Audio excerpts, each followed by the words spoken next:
Hello guys, welcome to our YouTube channel, and today we are going to learn how to add mobile number on Uber. So let's get started. So if you want to add a mobile number in your Uber application or in your Uber account, what you can do is just open up your Uber application, and after opening up your Uber application, just tap on account, which is on the bottom right, then tap on settings. After tapping on settings, you have to tap on your profile, and then you can find this mobile number option, which is the second one.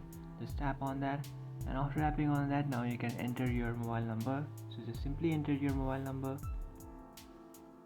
and after entering your mobile number, just tap on update, and then you will update your mobile number by entering the 4-digit code that you will receive in your number. So just copy that and paste it over here. And after doing that, you just have to tap on next, and after tapping on next, here you can see you have successfully updated your phone number. So that's it guys, this is how to add a mobile number in your Uber application or in your Uber account. If you find this video helpful, don't forget to like and subscribe to our channel. If you have any doubts, feel free to comment below. Thanks for watching.